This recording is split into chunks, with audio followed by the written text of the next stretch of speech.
Recording. Okay, so today is chapter 8, permutations of a finite set. And this chapter is basically going to be about, well, we are continuing what we were talking before about permutations and things like that, but we're going to talk about a specific kind of a permutation. Okay, so what is important to read here? Yeah, this chapter will be devoted to study of a few special properties of permutations of finite sets. Yeah, so this is an important definition. If n is a positive integer, consider a set of n elements. It makes no difference which specific set we consider, just as long as it has n elements. And we're going to denote that by that. We've already seen that the group of all the permutations of this set is called the symmetric group of n elements, and it is denoted by this. One of the most important characteristic activities of science is to try to separate complex things into their simplest component parts. This is divide and conquer. We will see now that every permutation can be decomposed into simple parts called cycles, and these cycles are, in a sense, the most basic kinds of permutations. So if you take this permutation, for example, and you draw, and you use that interpretation that the first row are the input elements and the second row are the output elements, you're going to notice that eventually you have inner cycles into this permutation like this. The elements are permuted cyclically so as to form a closed chain. These closed chains may be considered to be part of component parts of the permutation, and we call them cycles. And then we start to introduce special notations, such as this notation of the cycle, where we know that you're going from A1 to A2. So this is a very different depiction in comparison to this one, because this one's kind of vertical and this is horizontal, right? So, and you know that the last one is connected to the first. Um, so there you go. And then, for instance, in S6, the cycle 1, 4, 2, 6 is a permutation. So you can just notice that from 1, you're going to 4, from 4 you're going to 2, to 2 you're going to, from 2 to 6, to 6 to 1. So you can see, you can depict this with this, but this has more noise usually. And you also have the cycle 254, which essentially means that all the members of the permutation they're not listed in here. They have identity themselves. So 1 goes to 1 and 3 goes to 3, but 2, 5, and 4 that are appearing here, they make the chain. And now we're going to talk about composing these cycles. The composite of cycles is generally called their product, and it is customary to omit the symbol as always. So if you do this, right? So how do you read this? So this is composition, which means that you do things from right to left. So if you start on 1, you go to 2, but 2 on the one on the left goes to 4. So you're essentially going from 1 to 4, which is the thing that appears here. From 2 you go to 4, and then 4 goes to 5, so 2 is to 5, and so on and so forth. This is very easy to compute the product of two cycles by reasoning in the following manner. So you can represent, again, everything that is not here, it is identity.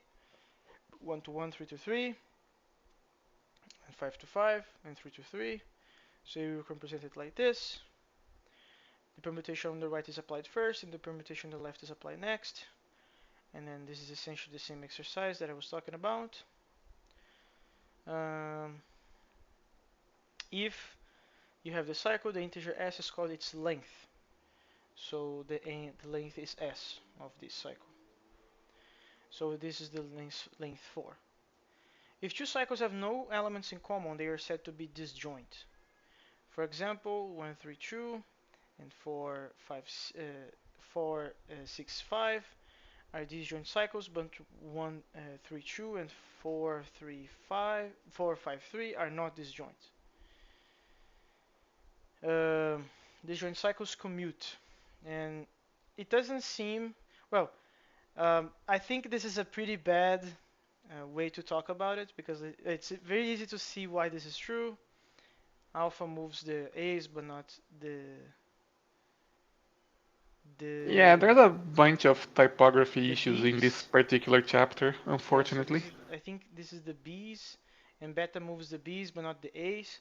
But what does this mean? Right? So I think it's easier to see why they commute if they're disjoint using these representation actually, because if they are disjoint, let's pick this example here, 1, 3, 2, and 4, 6, 5.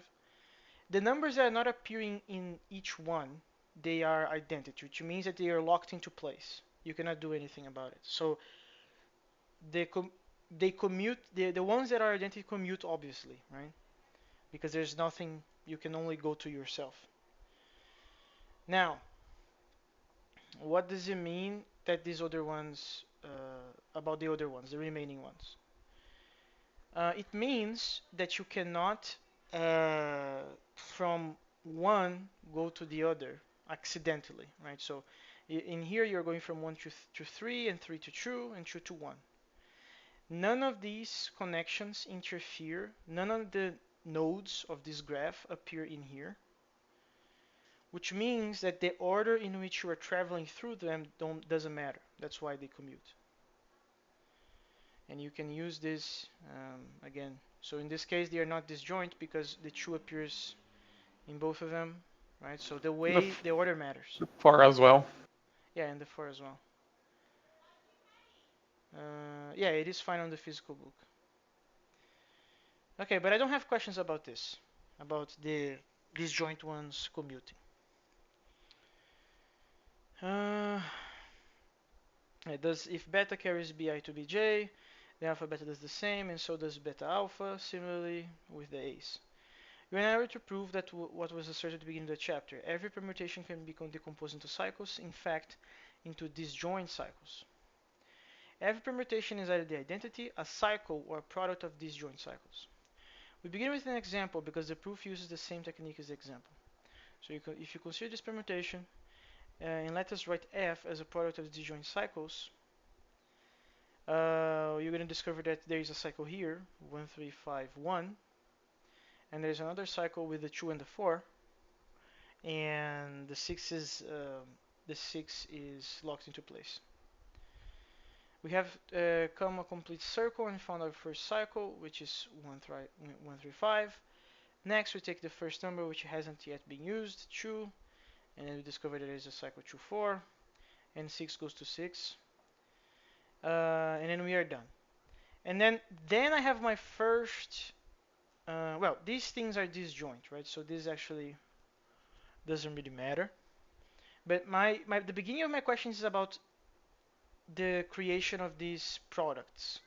Because later, we're going to talk about this one, and this one is the one that gets me confused. But that's only my first question. So the proof of any permutation F follows the same pattern as the example. Then you just generalize that, blah, blah, blah. Nothing too surprising, really. So, blah, blah, blah. Yeah, so, oh, actually, there is a catch, which is the fact that F is bijective. And this is obviously the case because we are talking about permutations. Um, so that's not really that surprising, but we should read this part. The proof of any permutation F follows the same pattern as the example. Let A1 be the first number, such that um, F of A1 is different than A1. Let A2 be the F of A1 and A3 be the F of A2, and so on, in succession until you have come to our first repetition. That is, until F of AK is equal to one of the numbers A1 until AK minus 1. Say that F of AK is equal to AI. If AI is not A1, we have this. This picture, right? So we're trying to make the counterexample. So AI is the image of two elements, AK and AI minus 1. But that is impossible because F is bijective, which means that you cannot have two elements going to the same image. The two elements in the domain going to the same image, which is what is happening. Thus, you can say that AI is equal to AL, and therefore A1 F actually. A1, sorry, and then F of AK must be equal to A1. We have come a complete circle and found our first cycle, namely this one. Next, we do the same trick that we did with the true, but we generalize it, so we call it a B1, and then everything once and repeat, and eventually going to exhaust the entire set of elements. Yeah, this is also not very surprising, and this proof was cool. That you are the fact that f is bijective means that this must be true. Incidentally, it is to see that this property of cycles is unique, except for all other factors. Now our curiosity may prod us to ask, once the permutation is being written as a product of disjoint cycles, has it been simplified as much as possible? And then we are introducing the notion of simplification, and this is where my problem starts. A cycle of length 2 is called a transposition. In other words, a transposition is a cycle with two elements, which interchanges the two numbers ai and aj. It is a fact, both remarkable and trivial, that every cycle can be expressed as a product of one or more transpositions. And this is where my first question begins. So how do you guys read this? Like, for example, why is the 5 appearing so many times? Because this is using. You know the trick about trying to swap two variables using a temporary variable, right? Yeah. This is basically that, except because there are more than two, you can use one of them, one of the variables that you're manipulating as the placeholder. Well, actually, because the primitive is swap, right? So basically, what you're saying is, okay, 1, 2, 3, 4, 5 is equivalent to this composition because you swap 5 with 4, right? That means you're going to swap the last two elements. Um, but then the element that used to be in position 4 is now in position 5. And in order to make Wait, that be in wait, position stop 3, right there. Let's give numbers to these positions so I don't get confused. You are saying position 4 is this one, is the 4. yes, I'm just using the same numbers that we have here. Okay. Okay, so could you repeat that? Because like, okay, you're going to do, actually this is right to left, right? So we should start on the right. So you're going to swap 5 with 1, right? Yes. Um, and this is correct because if you look at the definition of the cycle on the Yeah. left, This 5 is goes to this is 1. here. Yeah, this is here. But that means that now you have a 5 in position 1, which is wrong because 5 should not be able to go to 2. uh, yeah, no, it's because actually it's probably better if you do the step by step. If you actually write down the intermediate results. Okay, so you're saying that. Okay, let's write that down. So you're saying that after doing that, we have a 5, 2, 3, 4, 5, right? That would be the first No, it's application. 5, 2, 3, 4, 1 because 5, 1 is a transposition, right? It flips the two elements. Oh, yes, okay. So we're doing two things, the two iterations at a time. Sure.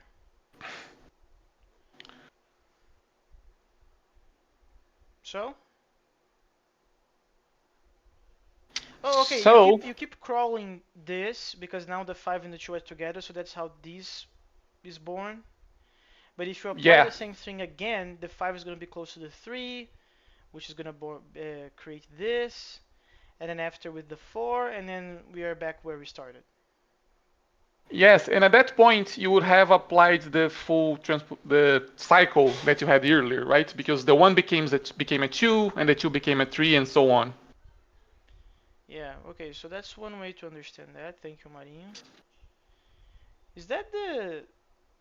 Okay, but what is your intuition? Like, uh, how should I ask this? Should you immediately create these um, How easy it is for you to decompose this into this? It's actually fairly easy. You just pick one of the ends, either the 1 or the 5, right? And you just apply it repeatedly to, you transpose it repeatedly with every other position in the same order that it appears here. Yeah, but for Actually, example, this it, transposition here, how would you get, like, I understand what you said given this one and this, the second one, but what about the third one? the third one is another equivalent one, but it's not the simplest. This method gives you the simplest possible way to do it. Okay, but which transpositions are you we use to this one? For 5 to make this one? Yeah, this is kind of mixing because it's mixing. Some transpositions use 5 and the others use 1. You see, and there's a 3-2 loss in the middle there.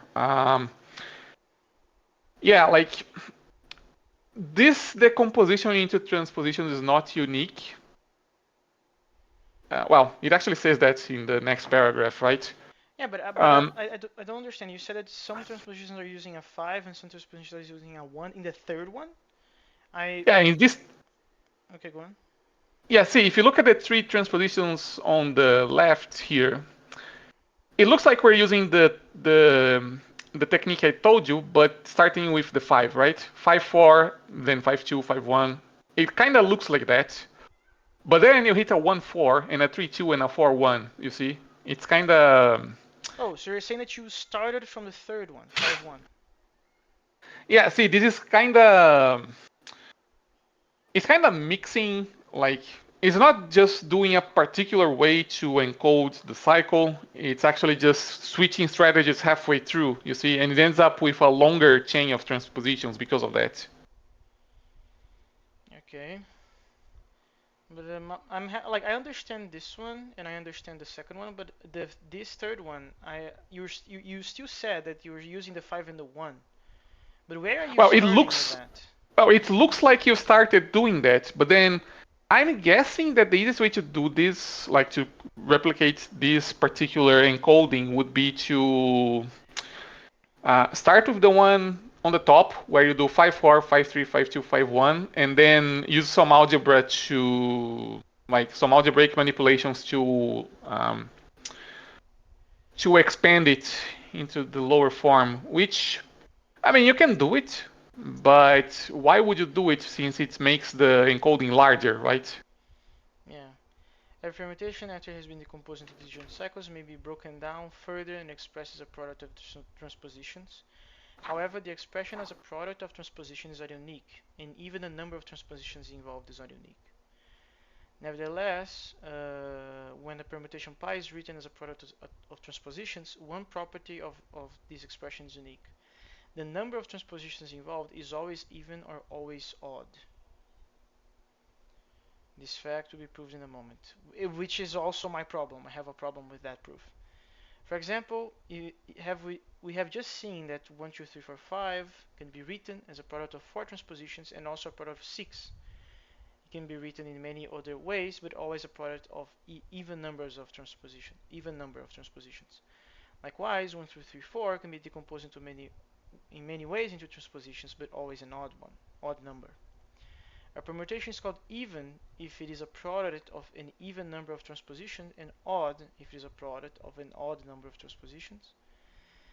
What we are asserting therefore is that every permutation is ambiguously either odd or even.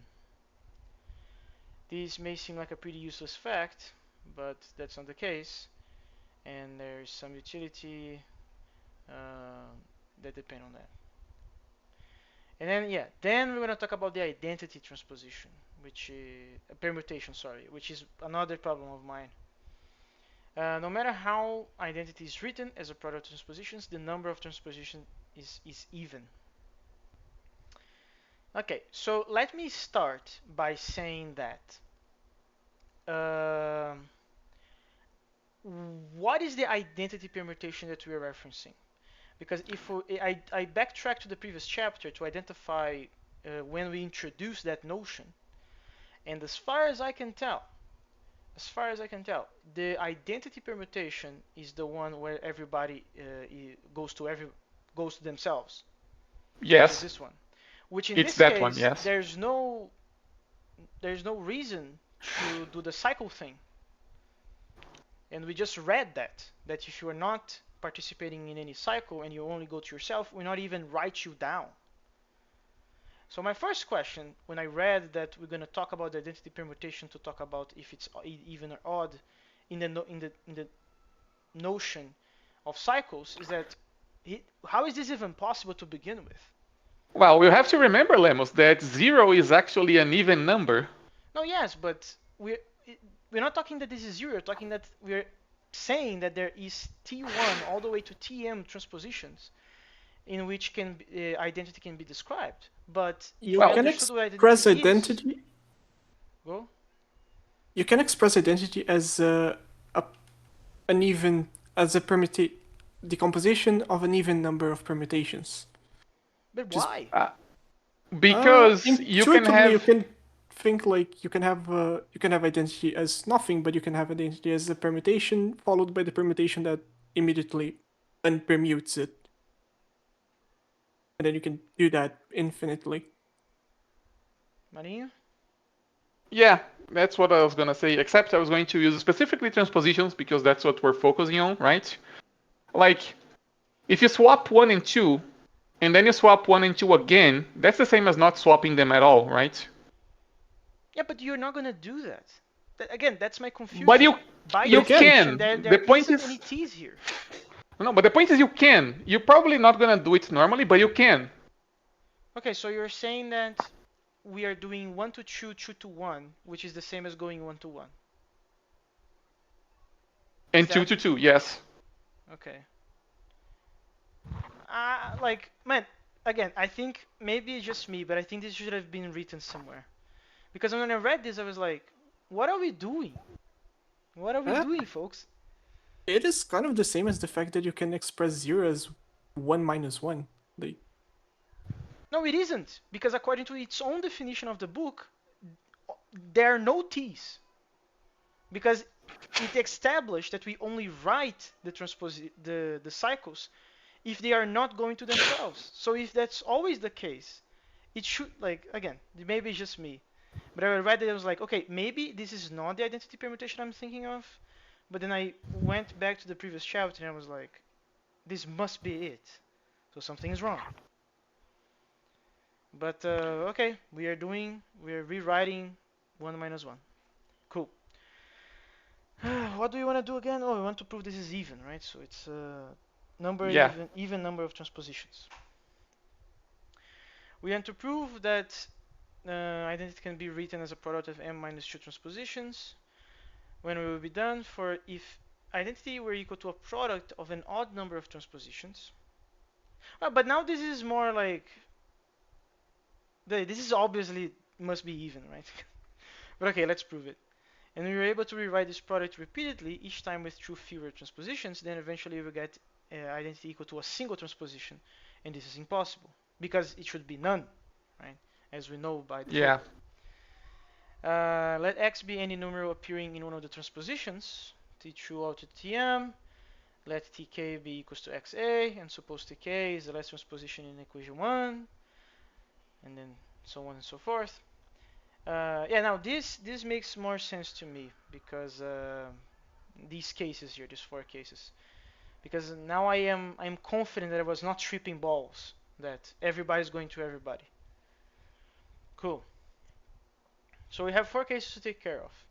So okay, so you have this situation, right? So you have t1 all the way to tk minus 1, and then tk, and then tk plus 1 all the way to tm. Uh, and we know that x is not appearing from tk plus 1 all the way to tm. Oh, these are a bunch of disjoint, right? They are disjoint. That's why we know x doesn't appear here. Now, tk minus 1 is a transposition which is either equal to xa, or else one or both of its components are different from these x and a. This gives us four possibilities, which we now treat as four separate cases. So if tk minus 1 is equal to xa, then we say that tk minus 1 tk is equal to xa xa. which is equal to the identity permutation, does, wait a moment, XAXA.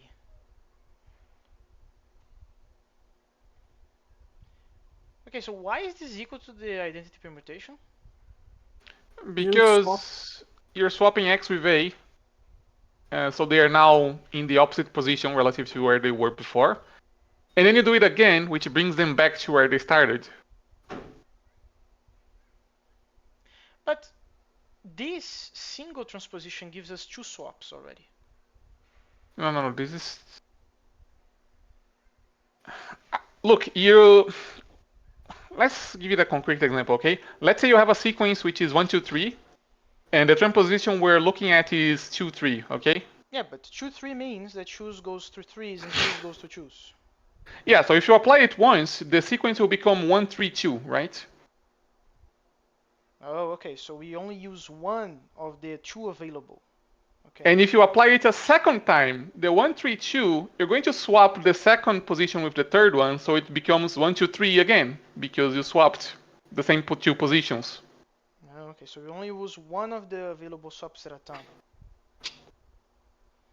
Even though each transposition always gives you two. But okay. Thus, tk minus 1 tk may be removed without changing equation 1. As a result, identity is a product of m minus 2 transpositions as required.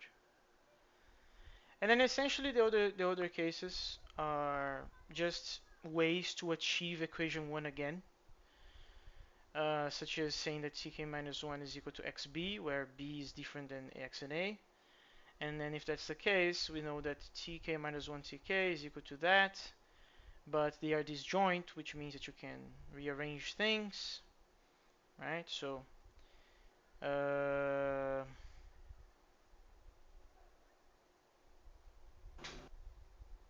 wait. Okay, I need to use the algorithm that Marinho said. I cannot swap two things I cannot swap it twice at the same time. I need to swap it only once.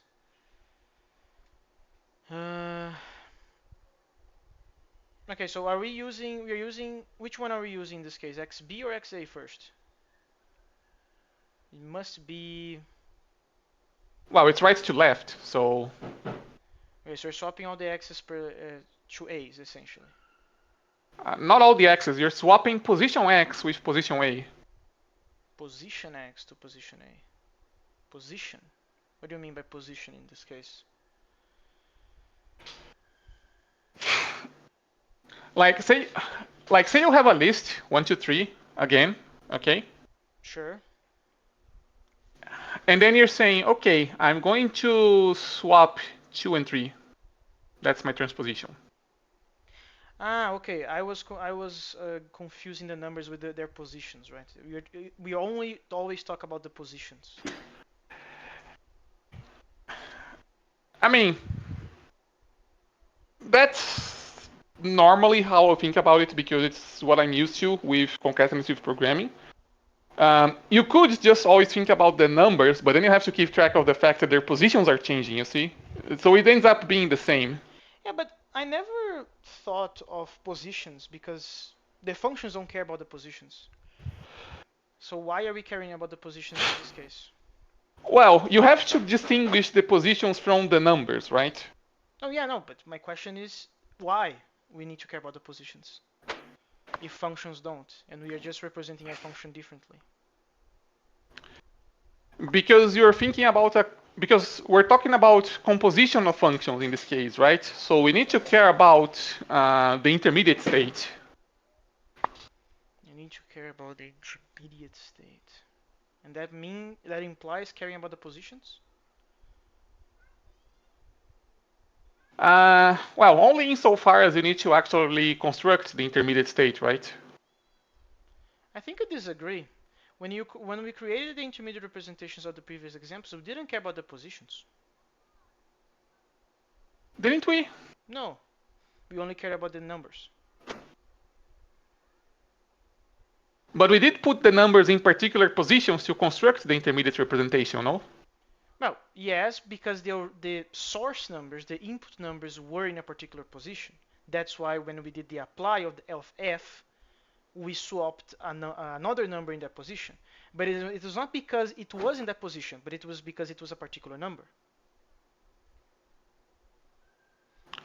But you Well, gave me another way yes. to think about it. You were thinking of this as concatenative programming. Well, yes, because that's what I have intuition for already. Interesting. So in here, how would you do this manipulation in concatenative way? Uh, well, I probably I probably wouldn't do it fully concatenatively because we have the labels in the definitions of the transposition, right? But the point is we have XA and then we do XB, right? If we use the idea that okay, actually the labels refer to indices in an array, and then we have 1, 2, 3, right? And let's say that x is 2 and a is 3 in this case, right? And b is 1. Just so we have a concrete example. Uh-huh. You're swapping indices 2 and 3 first because it's right to left. So the array 1, 2, 3 becomes 1, 3, 2, right? Yes. And then you're swapping the 2 and 1 because that's xp. Yes. So Two, three, one. it becomes 2, 3, 1, yes. Yes. But But how do you come up with this after? well, you will notice that we ended up with the 231 array at the end, right? Yeah. So to go from 1 to 3 to 231, we could do what we did and swap the x twice. But actually, we can swap any position twice as long as we touch all three, right? Also, yes. So this is what it's doing. It's saying, okay, instead of swapping 2 and 3 and then 2 and 1, actually I'm going to swap 2 and 1 first, and then I'm going to swap 2 and 3 after. Okay, but that is a validation rule, right? So you can check that this equality holds. But how would you go from here to something else without knowing the result? Uh, well, actually, we want this particular result because the point is that the strategy of this proof is we picked an x to begin with, and we want to push it as far to the left as we can so we can eliminate it, right? Oh, you are right. Like you already can kind of understand what should the outcome be for your convenience for the proof.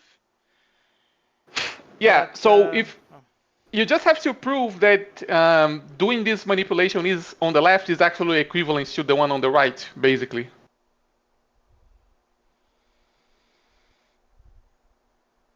yeah, yeah, no, okay. Again, I understand what you said. It made sense to me. Just to clarify, it made sense to me. I'm not just saying it for the sake of saying it. I do understand. However, it's like I don't know why. It still feels like it's a validation rule. Like you can check it, you can check if an equality holds, but you cannot generate this if you don't know ahead of time that you should. So I don't know. Maybe there is some sort of intuition to manipulate those things in a way that you can naturally come up with this instead of checking if this is true. There's probably a way to prove it. I just couldn't be bothered to figure that out because intuitively this makes perfect sense to me already. Yeah. Well, case 3 and 4 are essentially doing the same, but with different conditions, right? So we have an XB, now we're going to have a CA, but then again, you can do some sort of manipulation to come up with something else. Yeah, basically you want to put the axes to the left if you cannot eliminate them, so they bunch up together. And then Yeah, you can eliminate them. That's the idea. yeah. And then case 4, and then once again, in case 1 we are done. In cases 2, 3, and 4, we repeat the argument one or more times. Each time the last appearance of x is in one position for the left than the time before. This must eventually lead the case to case 1. For otherwise, we end up with the last, hence only appearance of x being in T1. This cannot be. For if T1 is equal to xa and x does not appear there, that means that identity is broken. So, which should not be the case. And then we finally have Yep. theorem 3. Yeah, but I'm not gonna lie. This, like, like Tevo said himself, this is just a case of saying 1 minus 1 is equal to 0. But the fact that this is not that, and this is something way more complicated, such as a permutation, you're not telling me that. I was just like, I was dropped out of the car because of this. Because to me, this is definitely there should be no t's in here. So well, but this makes now that I'm considering 1 minus 1 equals to 0, now I understand this. If pi is contained in Sn, then pi cannot be both an odd permutation and an even permutation. Obviously, suppose pi can be written as the product of an even number of transpositions and differently as the product of an odd number of transpositions. Then the same would be true for its inverse, but this cannot be the case because writing the inverse of pi as a product of an even number of transpositions and pi as a product of an odd number of transpositions, we get an expression for identity as a product of an odd number of transpositions, which is impossible because of the previous theorem. The set of all the even permutations in Sn is a subgroup of Sn. It is denoted by An, and it is called the alternating group of the set 1 to n. And there we go. Okay, so now about the exercises. So, exercise A. Is there anything you guys want to talk about these things? Compute each of the following products in Sn. Write your answer in a single permutation. So this is essentially like following plugging in the arrows, right? As far as I understand. Yeah, nothing too interesting. Um, yeah, you are plugging the arrows. Yeah, basically exercise 1 and exercise 2 on this section are inverses of each other, basically. Inverses of each other. Yeah, in 1 you have a bunch of composition of cycles and you want to make a permutation using the notation that we had before, and 2 is going the other way around. Let me just check one thing, just to see. Where was the example? There it is. So 2, 4, 5, 1, 2, 4. 1 goes to 2, and 2 goes to 4. So you always go in pairs, right? You always go in pairs. For some reason, I keep letting my mind think that I should do the entirety of it and then go to the next, but that's wrong. I should always go in pairs. So 6, 8, and then I check this, and then I check, I think maybe these. Actually, this is a very good question. When you work with more than 2 permutations at a time, well, you actually are never going to go through that because you can always just do these 2 first, right? Yeah. Yeah. And in this case, they are disjoint, so this is fine. Okay, so what about 3, 4, 5, and 6? Anything to comment about those? Express each of the following as a product of transpositions. Yeah, this is doing the other way around. Disjoint cycles. If alpha, beta, and gamma, express each of the following as a product of these disjoint cycles. Yeah, this is also pretty fine. This is also pretty fine. Oh, and just for the sake of explanation, the notation of the exponent is just, again, composition, right? So you're gonna Yeah, compose it's just the cubes with same. yourself. Yeah, just the same permutation applied multiple times. Yeah. We've seen this before. It's nothing new. Yeah, so 5 in 5 different ways as a cycle, and 5 different ways as a product of transpositions. In 5 different ways as a cycle. But isn't that just putting the first element on the back 5 times? Yep, you can make the cycle starting from any of its elements. So there are 5 different ways to write it because there are 5 elements. That's kind of silly, but okay. In express each of the following as the square of a cycle. Hmm. How would you go about that one without trial and error?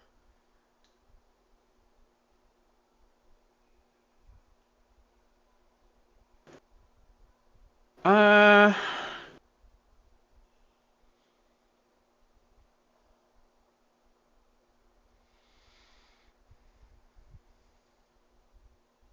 how would you go Uh, about that one? Well, Move every number one to the left. One that's to the still the same cycle left. though. What do you mean it's the same cycle? Actually, the What do you intuition mean here by one to the is left, Steve? I think that would be my question to you. 132 to 321, basically. that's the same cycle, just written in That a is the different way. same cycle. Yeah. Yeah, no, the intuition here is if you compose a cycle with itself, then effectively what you're doing is you're still following the same cycle, but you're stepping two numbers at a time instead of one. So you just use that to reorder the numbers. Okay, that sounds like a reasonable intuition. Uh, just to confirm. Yeah, no, this is. Yeah, no, this is definitely right. Okay, so exercise B, powers off. If pi is an impermutation, we write again. The convenience of this notation is evident. Off the freaking course. Compute this. Good luck. That's gonna be boring. In the following problems, let alpha be the cycle of length s. Describe all the distinct powers of A. How many are there? Okay, so my understanding that this is gonna make you will probably make S3 as a base case, and then you're gonna try to identify where you start to repeat yourself. And that's probably gonna be the multiples of the length, I believe. Which is why he's talking about modulo. Yeah, basically. Find the inverse of A, blah blah blah. Yeah, that's a mean sprint, by the way. It should be A inverse is equal to A to the power of S minus 1, Ah, yeah, that not... is true. No, that is true. That is true. I remember that from the book, the printed book. I mean.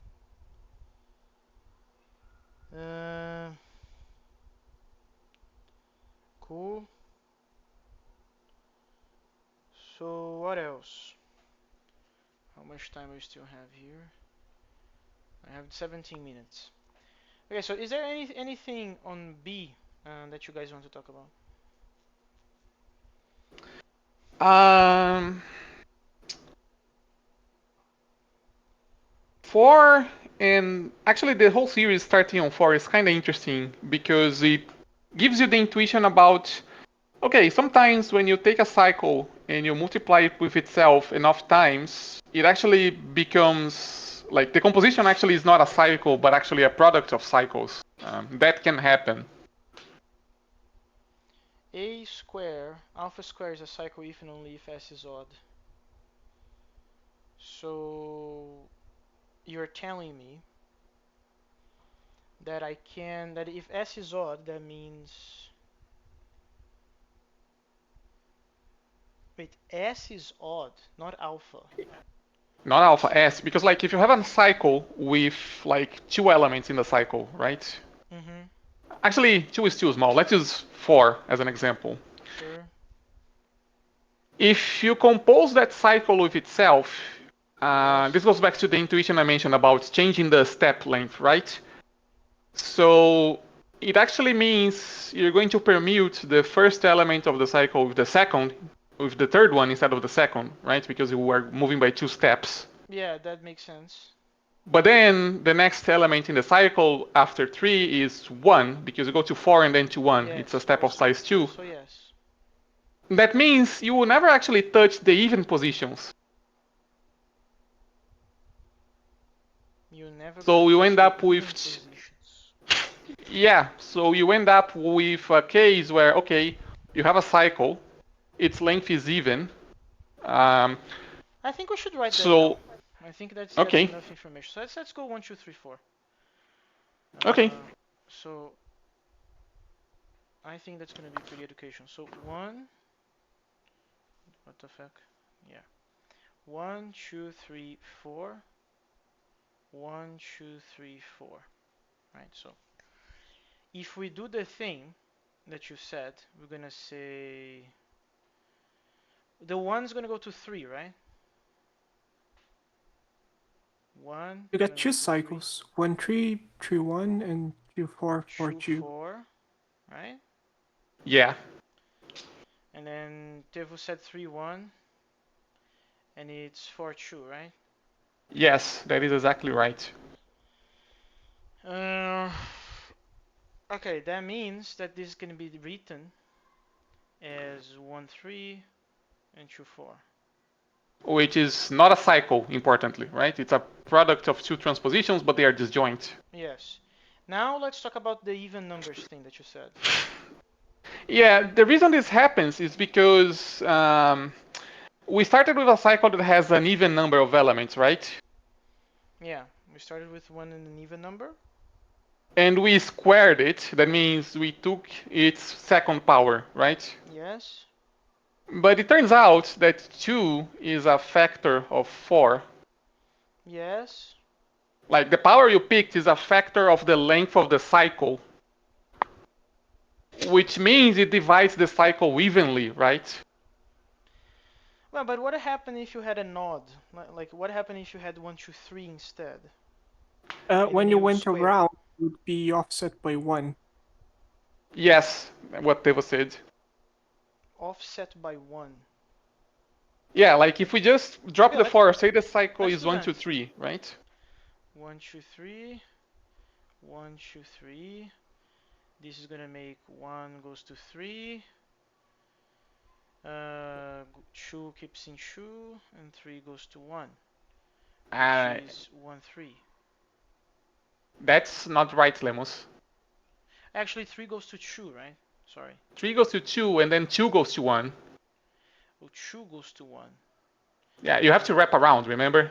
So if you're moving in steps of 2, then start on 1, take 2 steps, you land on 3, right? Take 2 more steps, you wrap around, you land on 2, actually. And then from there, you take 2 steps, and you wrap around, you land on 1. And this happens because 2 is not a factor of 3. This happens because 2 is not a factor of 3, you Yeah, said. 2, which is the number of times you are multiplying, composing this permutation, right? Is not a factor of 3, which is the length of the cycle that denotes the permutation. Oh, okay. Wait, but if you're odd, how If you can are you odd, 2 know? is No, no, no. well. I'm If you, talking. Okay, go on. I know, I was going. You can go ahead actually. I want to know if because you said something very incredible, which is that if you have an even number of elements in the permutation, you're gonna have a you're gonna have an even number of transpositions. No, actually, if you have a cycle, okay, if a cycle with an even length, um, Yeah, sorry, I should have said that differently. If you have a permutation which happens to be a cycle and you square it, then you're gonna factor it out into another even number. if the length of the cycle is Even. even, then yes. If you square it, then because 2 is a factor of every even number, you end up with something that's not actually a cycle, but a composition of cycles. And each of those subcycles that are composed together will have half of the original cycle length. Yeah, but what happens with the odd numbers? Can you do a prediction of that nature with odd ones? Well, 2 is not a factor of any odd number at all, by definition. Yeah, no, but that's not my question, right? The question is if you can predict what You should will happen always if you end up with a square. you will always end up with a cycle Okay, that just goes through the same elements but in a different order. okay. That's good to know. So if you square the odd ones, you keep like you're still gonna have only a single one, but in a different order. And if Yeah. you square the even ones, you are splicing them down. That's pretty cool, I would say. Yeah, there's some deep ties to number theory here. In particular with modular arithmetic. In particular with modular arithmetic. Sure. Okay. So, uh, well, you said yourself, right? 5 all the way to 8, they are kind of in the same vibe. Yeah, they're just kind of 4 introduces the concepts and then up to 8 is just elaborating on it. Okay. So, but is there anything you want to mention? I can go. We can go to C. Uh, Not really, not really. Okay. So C, even and odd permutations. Determine if it's even or odd. Okay, to determine that if it is odd, if it can be decomposed into an even or odd number of transpositions, right? Yeah. Okay. The product of two even permutations is even. Well, we just saw that. The product of the two odd permutations is also even. We Well, in that case, we were doing with ourselves, so that's you cannot just state that. You have to prove that in general. Yeah, as I mentioned, ties to number theory. The product of an even permutation and an odd permutation is odd. Yeah, those are the same rules for arithmetic, right? If you add two numbers and they are both even, you get an even number. If you add two numbers and they're both odd, you get an even number as well. But if one is even and one is odd, you get an odd number.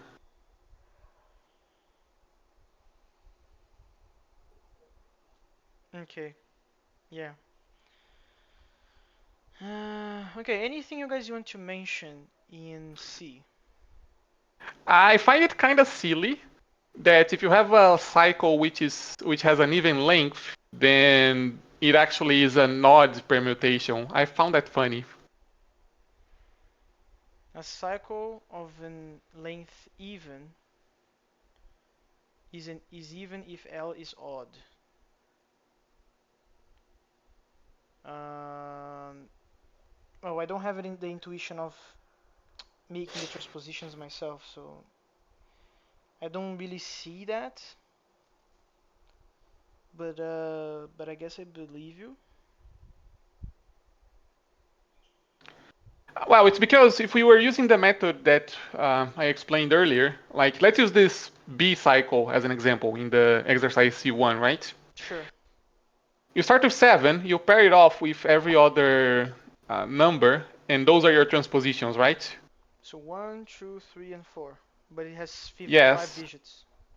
Yes, but you're using 7 as your focal point. Let's invent Yeah, that yeah, terminology. yeah. That actually, yeah, you're like a distributive property, right? Yeah, that makes sense. Yeah, yeah, that's why the length of the cycle is odd, but that gives you an even number of transpositions. But if you had 18564, like 4 digits, then you would had uh, three things. Yes, it's always one less. Yeah, no, that actually makes sense. Yes, and it's very good intuition. I haven't thought of that. Okay, anything else? We have 6 minutes to go. Let's go to D then. These joint cycles. In each of the following, let alpha and beta be disjoint cycles. Say these things. For every positive integer, I don't know. This is just intuitive to me, given that they are disjoint. But I know, I understand. We have to prove it. Yeah, most of those are just continuations of what we already had about what happens if you have an abelian group, right? What happens if you have an abelian group? Well, you're right, but I don't even think of that. Like when I think of disjoint cycles, I actually don't even think of abelian groups. I actually think of function composition. Like, You funnily enough. you will still become a concatenative programmer someday, Lemos. Well, I mean, like, what can I do? We are talking about all of this permutation, cycles. It's just a bunch of other lenses to talk about functions. Yeah. So, Devo? Uh, Nothing to say, no. Okay. Okay, so anything you guys want to talk about in D? Okay, so let's go to E. So prove each of the following. Be a cycle and let pi be a permutation of Sn, then this is a cycle.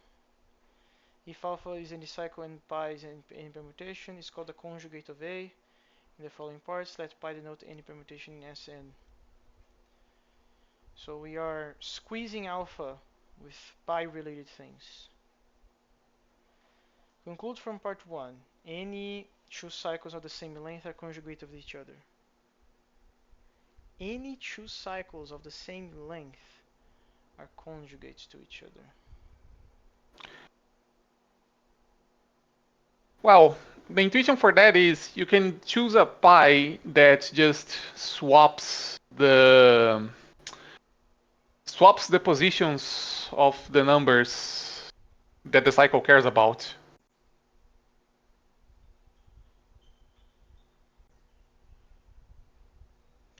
Wait, could you repeat that last part, Marie? Like the intuition here is if you have two cycles of the same length, let's assume the Yeah, but they are well different, right? They are well different they're cycles. they're potentially different, right? Let's assume that they are disjoint because that's the easy case, right? Sure. If they are disjoint, then all you need to do is choose a pi that flips the elements from one cycle onto the other. No, but then the inverse of pi is going to undo that. Well, yes, but then that means if you do the conjugation, right? You are effectively saying, okay, I'm going to translate the elements so that we match the other cycle. Then we're going to apply our cycle that we have. And then we're going to undo that flipping, but note that we ended up applying the action of alpha on the elements the of the beta cycle, right? Yeah, I'm not following at all. So let's write that down. So you imagine that you have an alpha and a beta, right? So we have a cycle alpha, alpha, and you have a beta as well, and we are saying that they are conjugate to each other, right? So you are basically saying that there is a pi that if you apply it in this manner, this is true, right? Yes, with the condition that the cycle length is the same for alpha Yeah, and yeah, beta. yeah. That is true. So there is an n here, and there's the same n here. Yeah, basically the idea is you can always pick a pi that, like if there's an element that alpha and beta they both care about, you kind of leave it alone. If there's an element that's in one cycle but not the other, you just have to switch them around, and you have to be mindful of the order of the elements in the cycle, right? What gets me confused is that whatever you're gonna do via pi, you're gonna undo it as well. That's what But gets you're me going to confused. undo it after applying the action of alpha is the important part. Yeah, no, but it seems to me very non-trivial to determine what pi should be, because I need to take into consideration that I'm gonna do alpha in the middle of the way. Uh,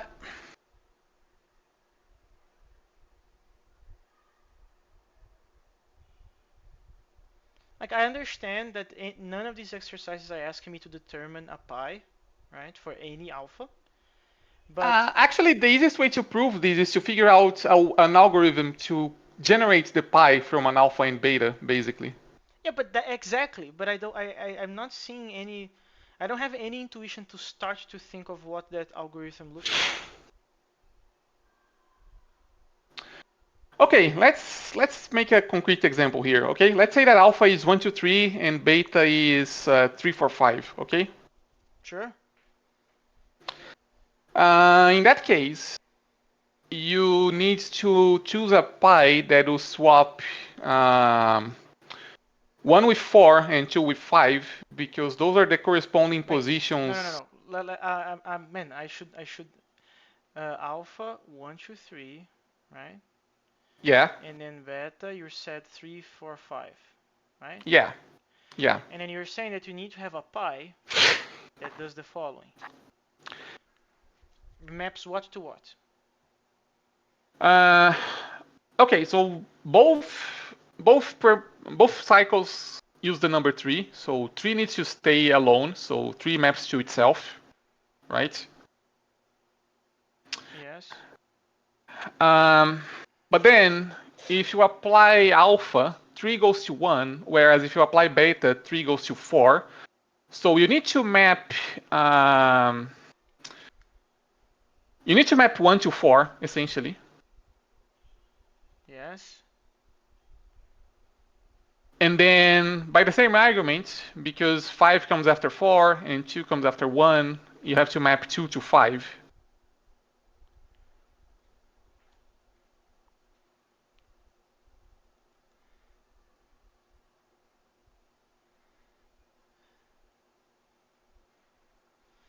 Okay, so if you have, um, we want to apply this first, right? Because alpha, the inverse of pi is on the right side here. Is that right? Um, yeah, let me think for a second. We're going to apply the inverse, which actually those are incomplete, right? We need to fill in also 4, 5, and 6 for both pi and its inverse. 4, 5, and 6. What? Well, actually 4, 5, and 6 on pi and 1, 2, 3 on the inverse, right? Where is the 6 appearing? Well, I mean 4 and 5, I guess, not 5, not 6. Okay, so let's put 4 and 5. So there will be a 1 and a. No, actually, let's fulfill the inverse later. So what are we gonna be doing with the with 4 and 5? Let's see, 3 stays the same, 2 goes to 5. Um, I guess the easiest thing to do is to just say 5 goes to 2 and 4 goes to 1, and then pi is its own inverse, I guess. Okay, so you said that 4 goes to 1 and 5 goes to 2. Yeah, and then pi and its inverse are equal. Okay, so in the beginning, when you do the first application, you're gonna convert 1, 2, 3 to 4, 5, 3, and then you apply alpha on this, which means that we're not gonna the ones goes to twos, but we don't have any ones. The twos goes to threes, we don't have any threes, but the threes goes to ones, which means that we have 4, 5, 1. So let's actually type that down. So here is 1, 2, 3, and then you do the inverse of pi, and then here you do alpha, and then here you're gonna do pi, and then you have a 4. A 4 goes to a 1, and you have a 5 Well, I, which goes to a 2, and you have well, a I 1 guess that goes to a 4. I guess technically you would have to consider all 5 numbers, right, as the inputs because that's your domain and also your codomain.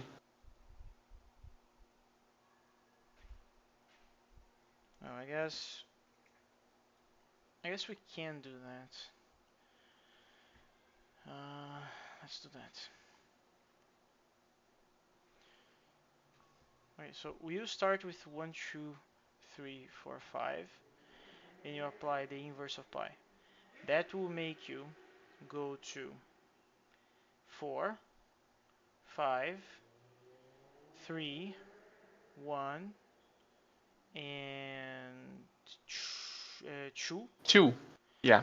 and then you apply alpha on that, and that will make you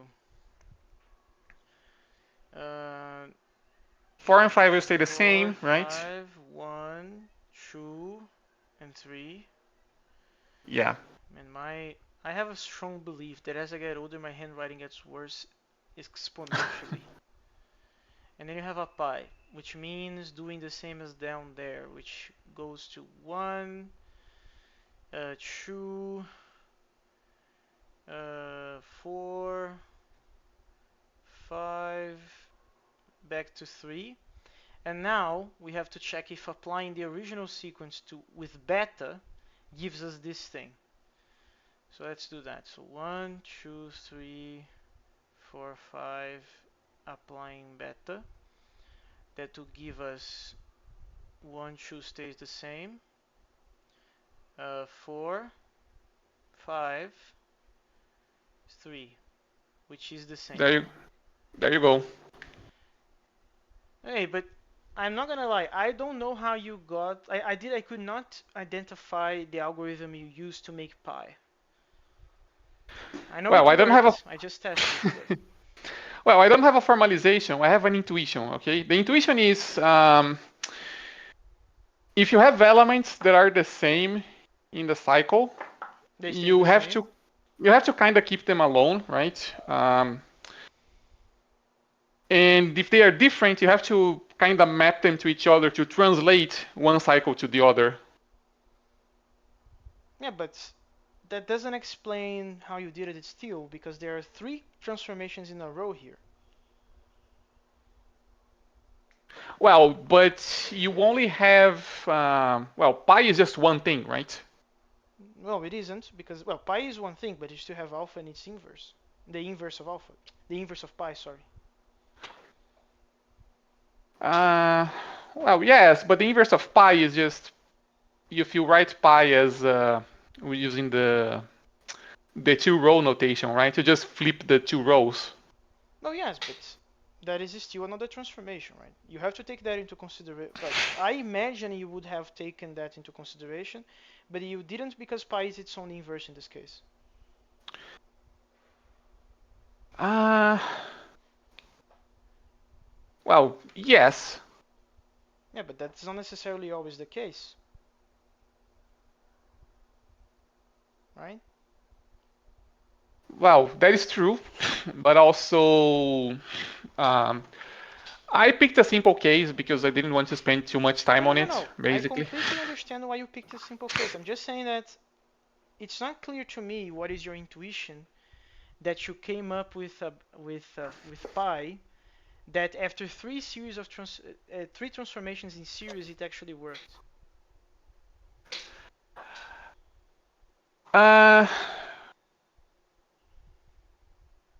well, it's basically um, you have two cycles, right? And you have to somehow map one cycle to the other. Yeah, but what does that even mean? What is the rule of mapping in that case? Well, you have to somehow translate the elements in such a way that, first of all, the two cycles need to end up with the same elements after you map them, right? In this case, in this example, they only have one element in common, so we have to keep the three, but then we have to map the 1 and 2 and the 4 and the 5 in such a way that,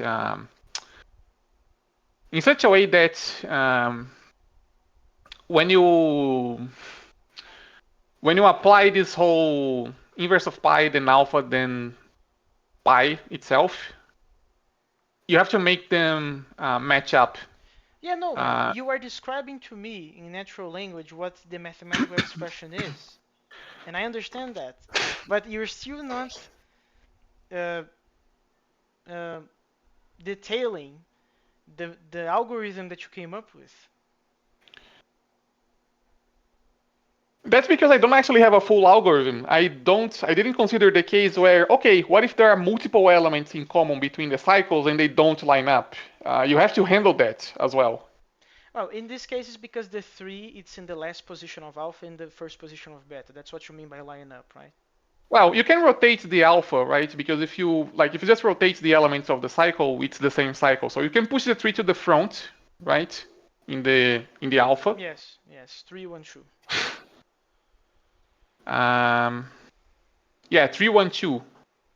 And then you see that, okay, the two trees, they line up, right?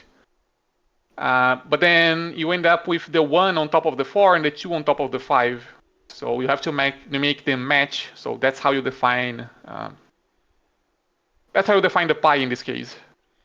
Yeah, I noticed that you mapped the 1 to the 4 and the 2 to the 5, but this is only assuming that you have a single intersection, right? What if you have, I don't know, you have a 6 here and a 6 here?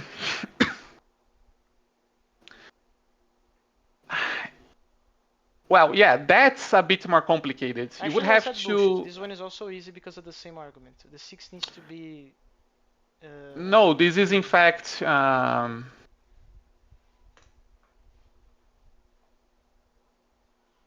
Yeah, in that case, you would have to come up with a way to. You have to come up with a way to, like. That sounds hard as fuck. Yeah, you have to come up with a way to, like. To reconcile the fact that there are elements in common, right? Probably the pi is not going to be its own inverse in that case. Probably not, yeah. I don't know why, but my intuition is telling me that. Kind of weird. Okay, anyway, I hope this was education to me. I hope everybody liked this example here. Anything else about exercise Z? Uh, Not really. Okay, so let me erase all of this.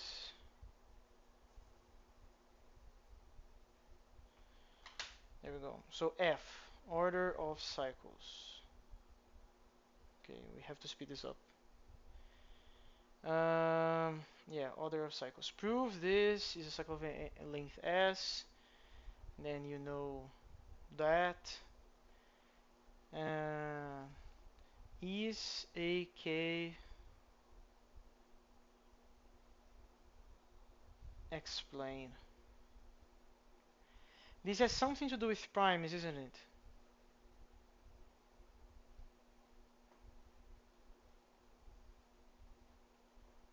Uh, let's see.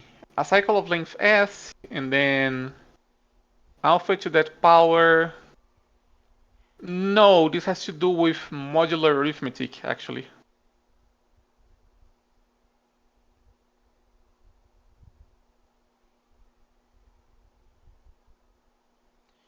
It doesn't have to do. Oh, oh wait. S is already the total. We're asking in K in comparison to S. And then we have a 2. Now you know that alpha squared Well, there are two answers 2s here, and they depend on your definition of positive. is a cycle of length n.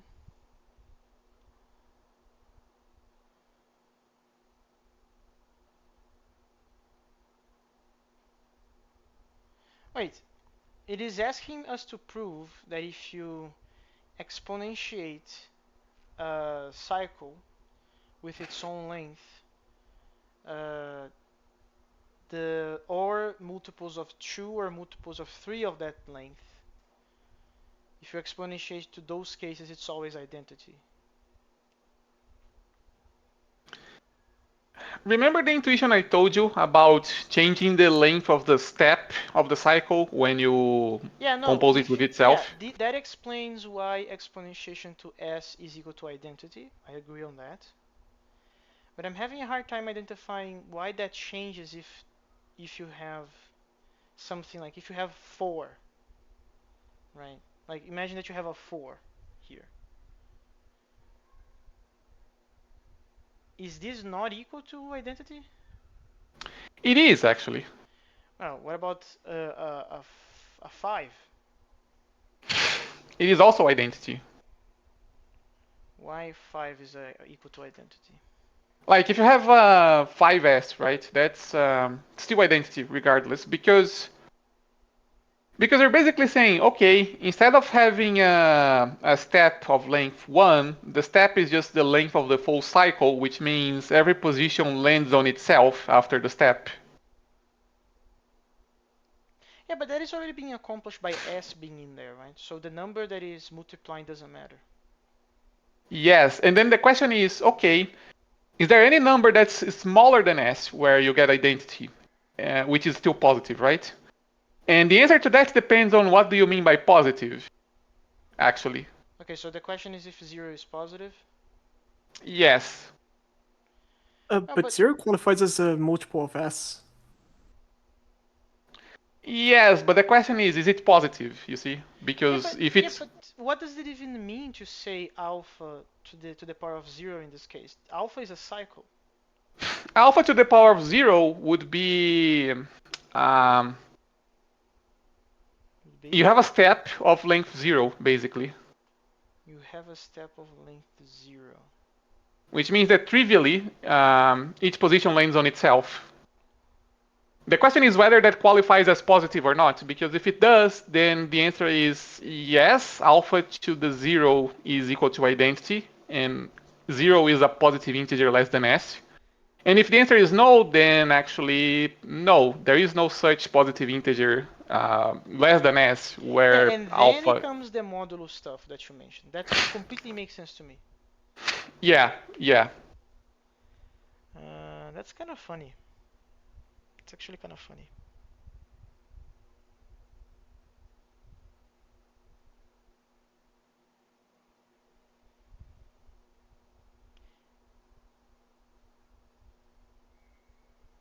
Yeah, that's so weird, right? It's so weird. Well, I shouldn't be that surprised because we saw in the category 3 book that there are many of the algebraic properties of numbers.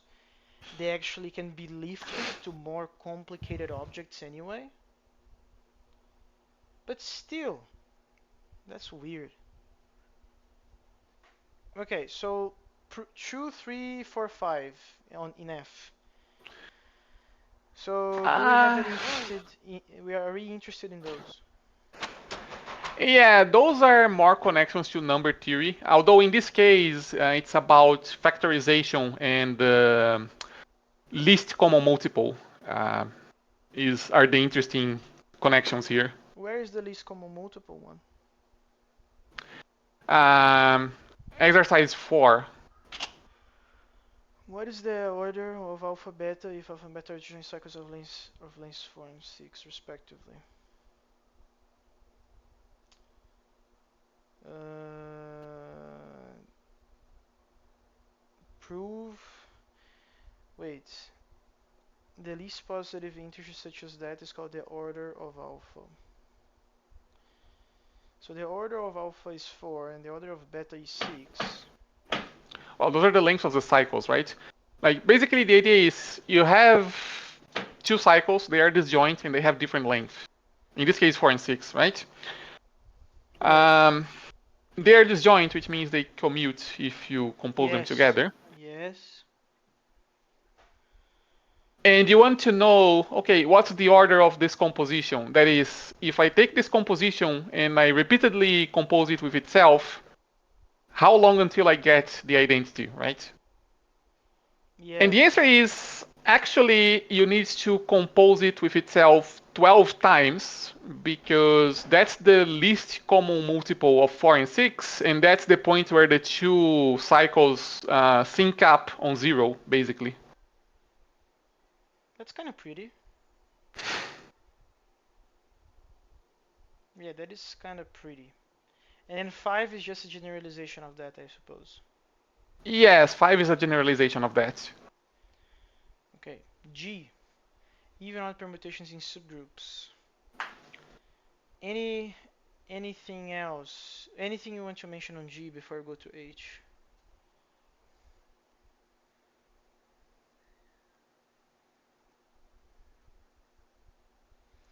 Let alpha 1 all the way to alpha r be distinct even permutations and B an odd permutation. Then these are are distinct odd permutations. Uh, not really. Most of those are pretty straightforward. Okay. What about H? Okay, this is actually connecting to the subgroup thing. Yeah. Okay, what about H? Generators. Hmm. Prove that the set T of all the transpositions in Sn generates Sn. Isn't that obvious though?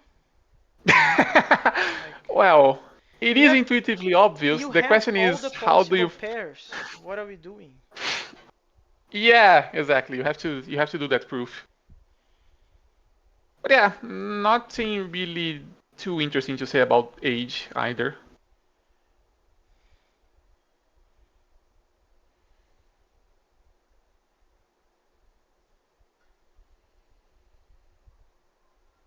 What the heck is An again? Oh, that's the alternating group thing. That's the alternating group. It's the group of all of the permutations which are even. The the set of all the even permutations. That's so specific, man. So you want all the okay, so prove that this set generates An. Hint.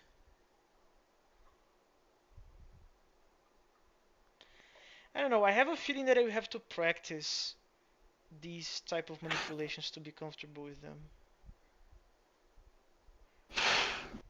Yeah, no, you will. You definitely will. Because, like, the structures are not complicated, but they are. They Uh, their composition is not. How should I say? It takes a particular mental model to make the simpler parts compose, I guess. yeah, yeah. It's not familiar to most people, so it takes a while to get used to this kind of stuff. Okay, but let's finish it off by saying how would you prove this one though?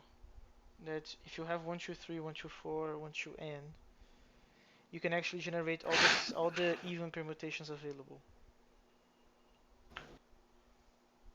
Even.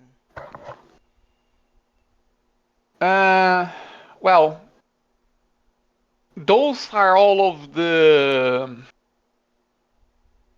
cycles that correspond to, well, those are the cycles that you can use to that correspond to the even permutations that are made up of only two transpositions Ah, each. wait. This is you just use the proof of the theorem 3. It's because it's what you said, right? We always have at least two things, and then the m minus 2 comes from that. Yeah.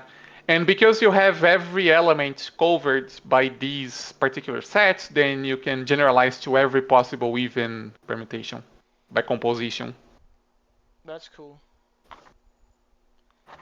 That's cool. Okay. Any other comments before I finish the recording, folks? Da da da This da. was a fun chapter. This Da is a da da very da. fun chapter. And yeah, we have isomorphisms for next session. Okay, let's see how wild this is gonna be. Because this is gonna be a very different, probably very different. Maybe they are okay. That's gonna sound very funny. Probably the definitions of isomorphisms between this and the category 3 book are isomorphic, but uh, it's still gonna be funny to see how we're gonna define it in terms of groups. Because yeah, we're definitely gonna go that route. I'm gonna finish the recording.